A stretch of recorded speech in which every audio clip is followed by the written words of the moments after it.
Latinos and Hispanics have been in film and TV for many years, but when looked at critically, viewers can see that there are many issues the Latino community has with their representations in the media. From misrepresentation to underrepresentation, Latinos have a long way to go to be accurately portrayed. Over the years, the Latino population in the United States has grown a good amount. According to the U.S. Census, Latinos and Hispanics make up about 17% of the population. A report published by the Motion Picture Association of America found that Latinos accounted for 32% of frequent moviegoers. Frequent meaning they went to more than one movie a month.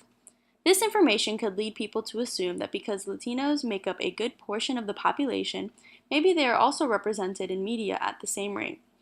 But a study of cinematic race and ethnicity by the University of Southern California found that Latinos represented only 4.9% of total speaking roles in the films studied, with an overwhelming tendency to be depicted as hypersexualized, criminal, or both, with Hispanic females being more likely than females from all other races and ethnicities to be shown partially or fully naked on screen. We have to enjoy what God has given us. This is how we thank Him. Whoa, what are you doing? Well, Alejandro won't thank God for his many blessings. I think someone should do it for him. What about the waxing? Yeah, we'll get to it after I spend 20 minutes in this pool thanking God. Even when being represented, many times Latinos are misrepresented and heavily stereotyped. From the Latin lover that enamors all the women, There is one word for you, kitty softballs. Me wow. I know you have quite a reputation with the ladies. Mr. Frisky 2 times. I've also been known as the fairy lover. the domestic maid or gardener that speaks broken English, Okay, I called them. Oh, it's too late now. Oh, and we got another notice from the fire department saying that we have to clear out the bush. You said you were going to get Jose to do it. He's your gardener. Why you don't tell him? Leslie, you know I don't speak Mexican. I'm not a Mexican. Great, what was that all about? Lucy's from El Salvador. the feisty Latina that is hot-headed and yells out Spanish fire, Escucha, soy de Lima Heights Jason y yo tengo orgullo. ¿Sabes lo que pasa en Lima Heights Jason? Cosas malas. to the criminal thug, drug dealer, and gangbanger. You under arrest, bitch, for being a hood-up cop, for dogging me in the mouth of my own pad. You got the right to be bitch slapped me. But why is it that Hollywood has such a hard time accurately representing Latinos and Hispanics? One reason is the lack of Latinos and Hispanics behind the scenes as directors, producers, and writers. 2.3% of all directors are Latino or Hispanic, 2.7% of all producers, and 6% of all writers.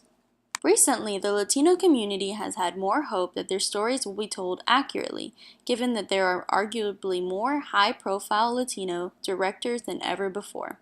In the last couple of years, the Academy Award for Best Director has gone to Mexican directors Alfonso Cuarón for 2013's Gravity and Alejandro González Iñárritu for 2014's Birdman.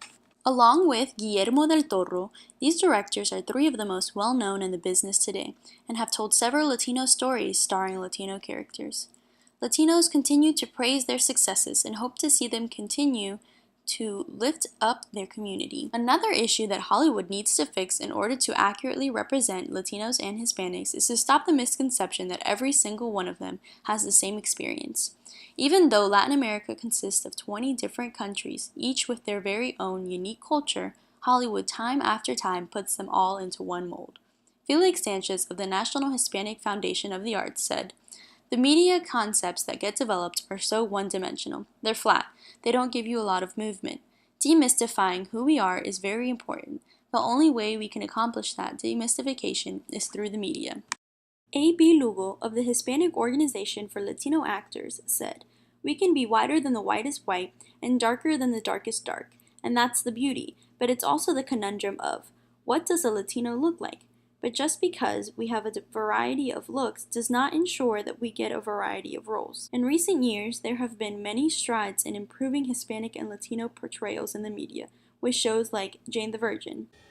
Okay, well maybe Zed was just selling counterfeit edibles. Just one thing. What is this meeting about again? I thought you said you felt normal. normal. Normal. Esa palabra es bien chistosa. Normal. How to Get Away with Murder. ¿Qué? ¿No te interesa saber lo que tu hija está haciendo?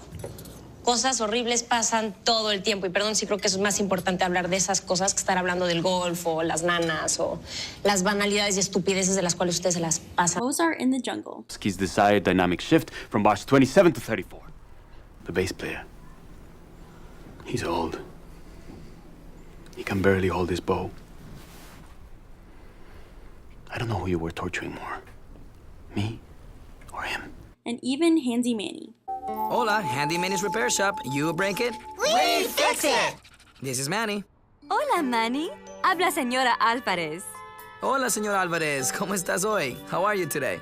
Muy bien, gracias. The solution to the problem of misrepresentation of Latinos and Hispanics is simple. Make sure they are being represented not just on screen, but behind the scenes as well, and destroy this concept that all Latinos and Hispanics are the same. It cannot be done in a day, but with patience and perseverance, change is soon to come.